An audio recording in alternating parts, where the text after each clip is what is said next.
there is neither Greek nor Jew, circumcised nor uncircumcised, barbarian, Scythian, slave nor free, but Christ is all and in all. For from him, and through him, and to him are all things. To him be the glory forever. Amen.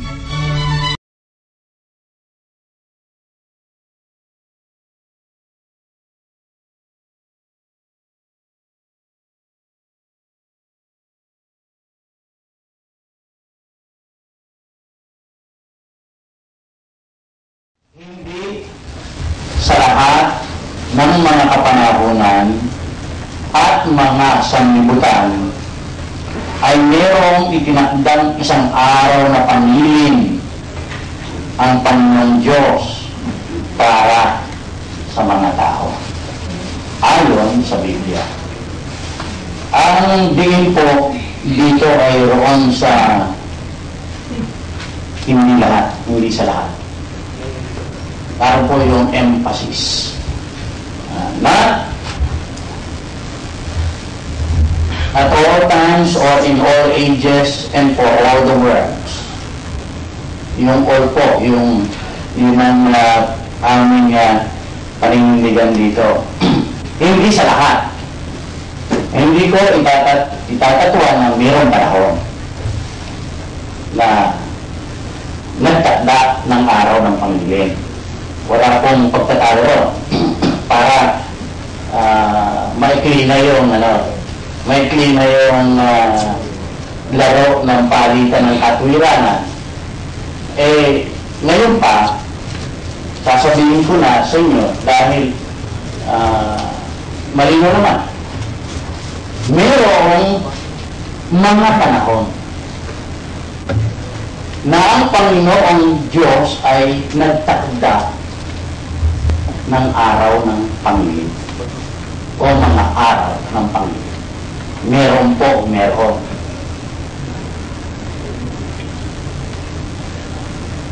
Ang ating lamang paninindigan ay hindi sa lahat ng panahon. Siguro, isang kung halimbawa, sabihin natin, ito yung lahat ng panahon, ito yung all, no? Yung all, ang sasabihin ko lang, patutunayan ko lamang sa inyo, kung ito yung kalahatan ng mga panahon at mga daigdig, o mga sanlibutan, hindi sa lahat ng ito, mayroong tinakdang araw ng Panginoon. Ang sasabihin ko, mga dito sa mga panahon ito,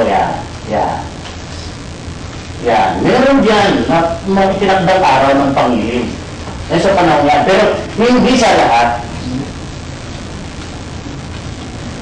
Yun lamang, dyan lang kasi ito yung aking paninindigan. Ngayon, babalik ako roon sa aking nasa likuran ng aking paglalahad. Sa Genesis Kapitulo 1 hanggang Genesis Kapitulo 2, mayroong binanggit na 7 araw.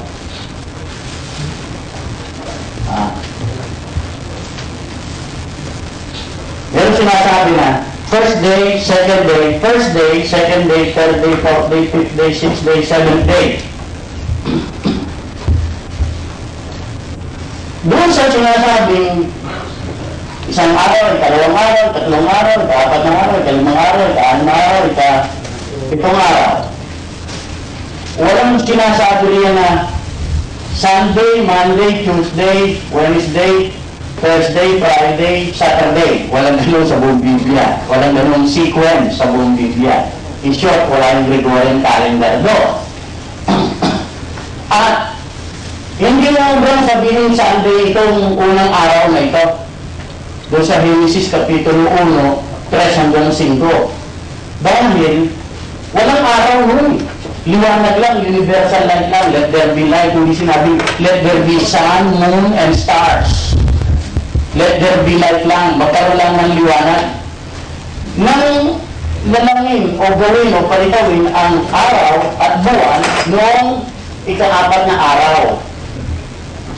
Sa Genesis Kapitulo 1, 14 hanggang 17. Kaya dito magsisimula ang Sunday. Dito magsisimula sa ika-4 na araw ng Genesis. Doon magsisimula yung Sunday. Dahil doon sa unang araw doon, walang sun. Ikalawang araw, walang sun. Ikatlong araw, walang sun. Ang pagtawin ng sun, ika-4 na araw. Kaya dito lang, nililitaw na Sunday. Ngayon, asabay mo, pinalitaw ang mga bituin at saka ang buwan. Kaya dito naman sa pang-4 na araw, magsisimula ang paglitaw ng kabilugan ng buwan at ang susunod na kabilugan ng buwan. Buwanat sa unang kabilugan ng buwan hanggang sa kasunod na kabilugan ng buwan ay mayroong apat na lubog at litaw. O mayroong 4 na pito. Mayroong 4 na pito na pagkakasunod-sunod ng lubog at litaw ng araw. Araw yun, no? At kaya nga makakabuo ng 4 na pito, 28. Ito yung solar, ito yung lunar month na tinatawag. At dyan sa lunar month na yan, para makabuo ka ng isang taon, hindi 12 months ang bubuo ng isang taon. 13 months. Kaya yung Hebrew calendar ay 13 months calendar, hindi 12 months calendar. Ngayon, yun po yung background. Dito sa Genesis Kapitulo 2:3, sinabi, noong ika-7 araw, dahil ang huling paglalang, sa ika-6 na araw, ang nilalang tao.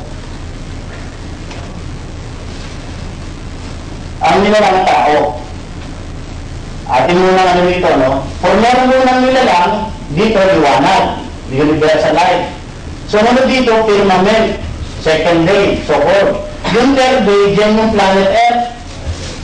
Yung fourth day, doon pinalitaw ang araw, buwan at mga bituin. Yung markers na sinasabi. Ang magiging palatandaan ng mga panahon, mga araw, at mga taon. Ito na, dito po sa ika-4 na araw na ito. Ngayon, ang tao, yun na lang, doon sa ika-6 na araw. Pagkatapos na ika-6 na araw, sinabi, nagpahinga ng Diyos. Ang ibig sabihin ng Sabaton, disease. Stop. Hindi mo namatay. No, ibig sabihin, huminto. Huminto. So, namahinga ang Diyos. Namahinga siya, huminto siya ng paggawa, ng paglalang. Huminto siya ng paglalang, namahinga siya. At kanyang binanal yun. Yung pang-7 yun, sinasabi ron. Okay? Wala pong sinasabing sabat, per se. Sinabi, huminto siya. At siya ay namahinga. Buhat noon, yung araw na sinundan nun, yung ika-6 na araw, doon nilalang si Adan. Di lalang na si Adan, nung huminto ng paglalang ang Diyos. Doon sa Genesis, Kapitulo 2, Kapitulo 3, Kapitulo 2, nangusap ng Panginoong Diyos kay Adan. Meron ng mga itinakda siya. Pero hindi niya inutusan si Adan na mangiling 27 araw. Hindi niya inutusan si Adan na mangiling 27 araw.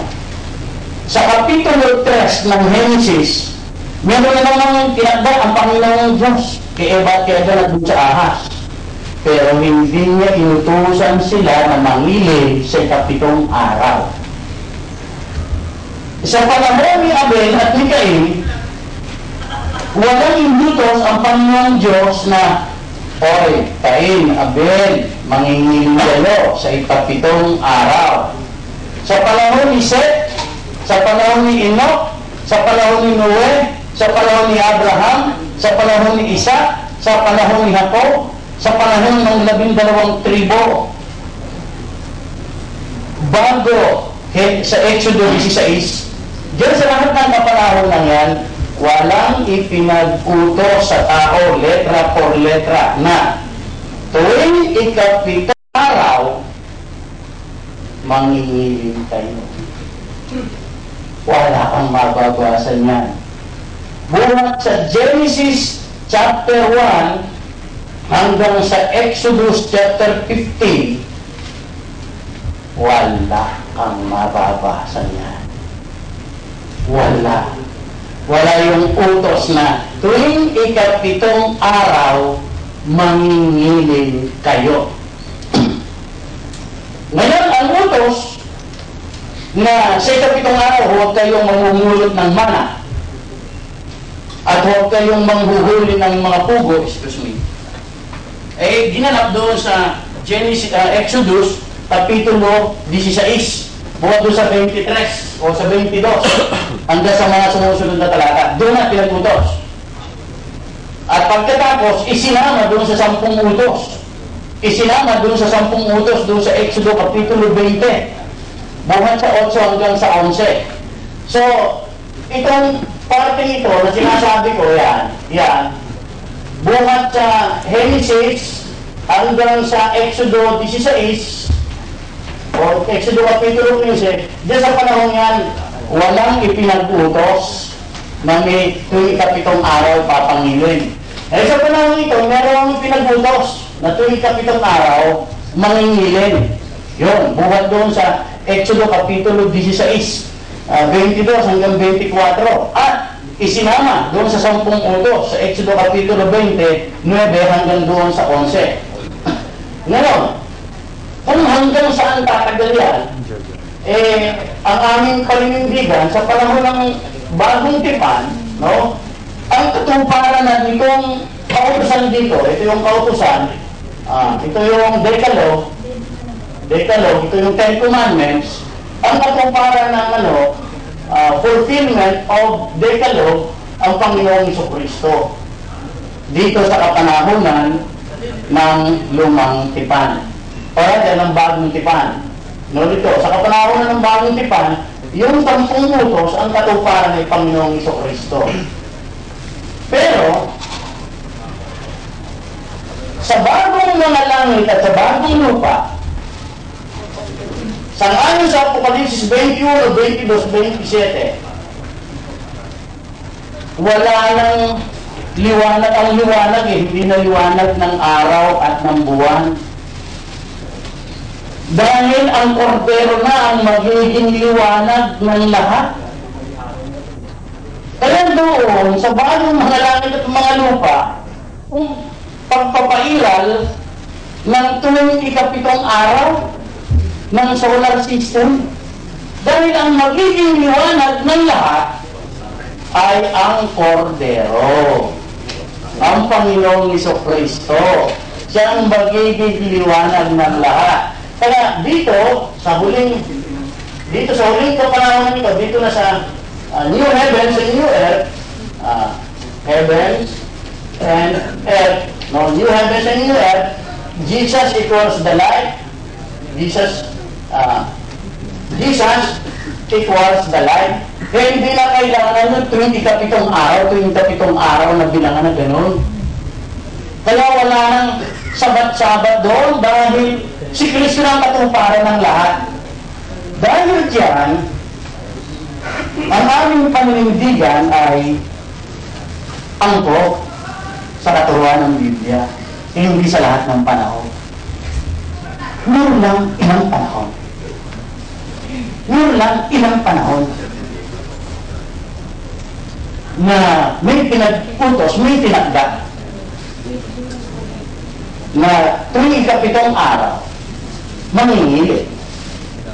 Pero hindi sa sa lahat ng panahon. Ngayon, dahil ang aming panig, nasa negative Hindi wala kami sa affirmative. Kami nasa negative. So, ang papakita lang namin wala Yun lang yung papakita namin. Na walang ipinag-uutos. Explicitly or implicitly. Walang ipinag-uutos na si Eva at si Adan, si Abel, si Seth, si Enoch, si Noah, si Abraham, si Isaac, si Jacob, at yung 12 tribo ng Israel bago mag-Exodus 16 ay merong pangiling tuwing ika-7 araw. Walang positibong pag-uutos na ganon. Kaya wala.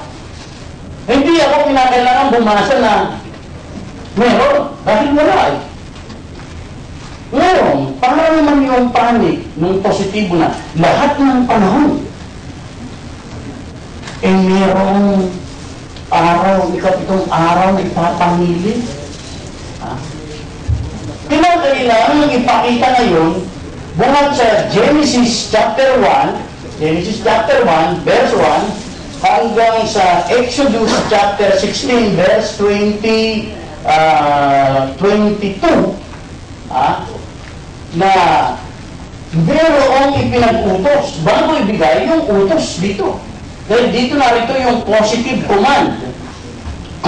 Yung positibo na pag-uutos na mayroong araw ng Panginoon, narito, dito nagpasimula yun, yan, sa puntong yan.